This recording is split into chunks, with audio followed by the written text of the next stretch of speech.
afternoon to the City Council. Glad to be here. I'm Wanda Moore, and I'm the Director of HOPE, co-founder of the program. What else did you address? If you'll just give your address, just so Kyle will have it. Sure, 331 East Hawthorne Street, Covington, Virginia, 24426. Of course, I'm here for the Project HOPE. This has been a relationship since 2017, coming to City Council, and I sometimes could not get through my speeches because I would talk about Daddy and it would get me all choked up. But I'm going to be strong tonight as we get through this. But I would like to thank our City Manager, Mr. Dresser. I'd like to thank our District Representative, Mr. Raymond Hunter, who's been with us since day one. Also, Mr. Bryant and the Mayor, Tom Sabal. And I cannot leave out Becky, the administrative personnel.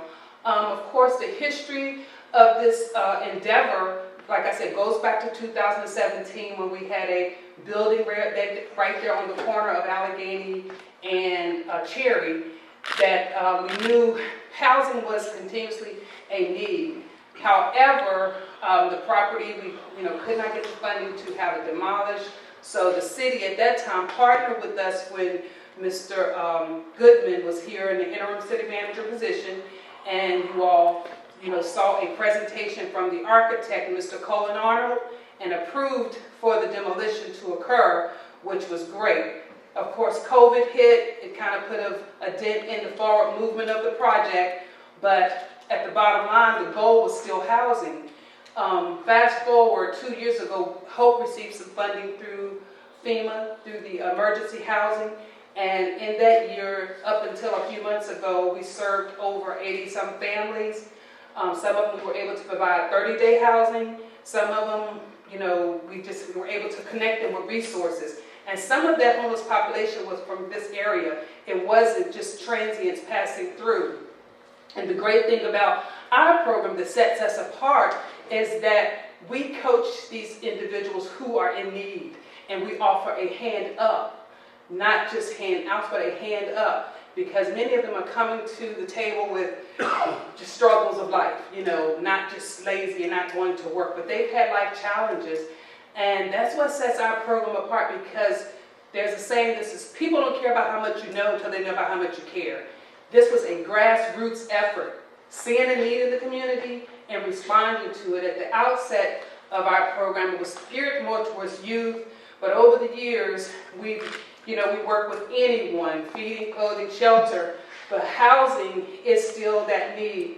And so I am so grateful at this stage in the game that the city has, been open to discussion. We've had several meetings with our consultant who will be working on our funding, as well as Mr. Arnold, who's the architect for the project. We're hoping to put a 5-unit complex right there on the corner of Allegheny and Cherry. One of the units will be for someone in transition, just because, like I said, situations of life can come up and there's nowhere to go. We do refer a lot of individuals to the Roanoke Rescue Mission, but, since we don't have an actually homeless shelter here in the area, we've done our best to work with some of the hotels in the area, as well as just to be there as a resource. As we know, homelessness, thankfully, we don't see as much of it as you see in metropolitan areas, but there are homeless situations that are in the Allegheny Highlands, and we've seen some up close and personal ones.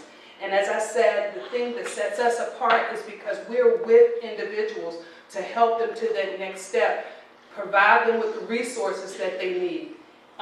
Because social determinants of health are also factored in to homelessness. That goes your mental health, your physical health, education, economically.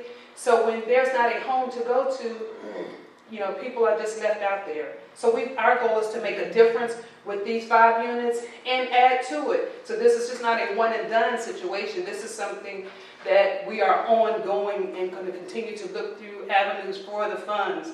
But we would not be at this place without the support of the city, because some of these grants you can never move to the next step without that support.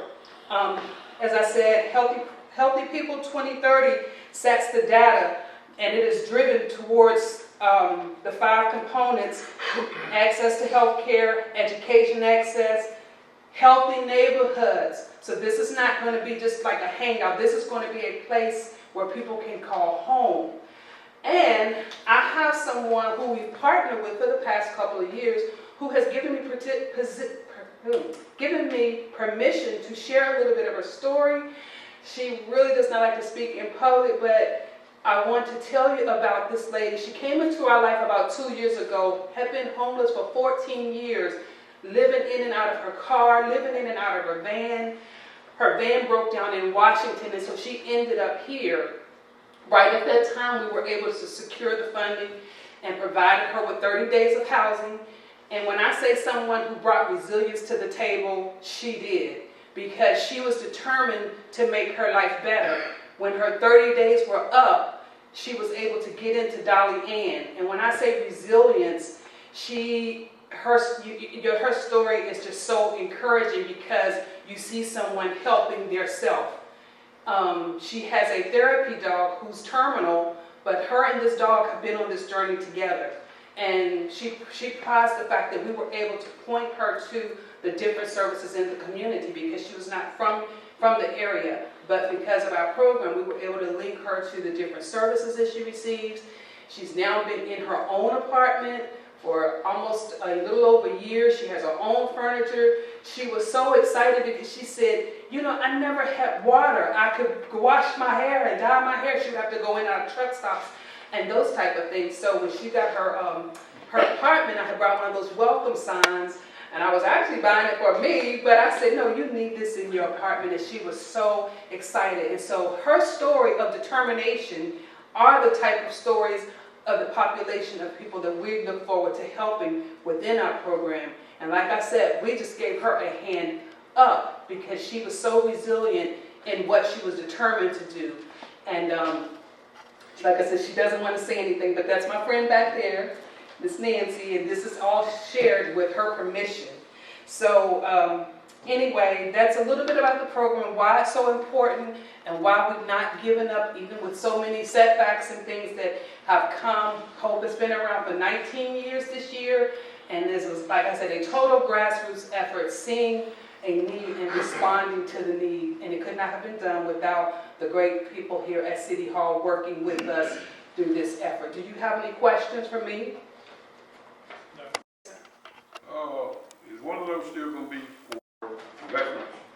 Yes, sir. We had spoken about that in one of our team meetings, that we would like. We really wanted to partner with the Veterans Administration in the HUD program. And after meeting with them, the way theirs work is the veterans, they can go anywhere within the United States. They don't necessarily have to choose this area because it's based on like a voucher system. And so while we would hope we could do it solely for the veterans, but with that particular funding that they have, the veteran can choose where they want to live. But that was our initial goal. And so we've kind of tweaked it a little bit where it's for that working individuals who are just trying to get to that next step. As well as, like I said, one unit for transition when we had a family that had a fire and there was nowhere for them to go, but we were able to put them up for that 30-day time period. And so that's what we see as such a blessing to people who are run into situations that they maybe can't help. Anyone else? Anyone on council have a question for Wanda? All right, except for Reagan. Wanda, thank you very much. Thank you. Thank you, ma'am. Anyone else wishing to speak for or against this project?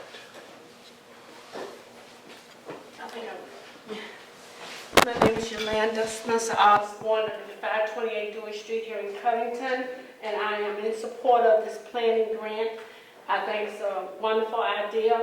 Actually, the young lady back there, I seen her on the corner one day, and I mentioned it to Wanda, because I was always upset about people begging.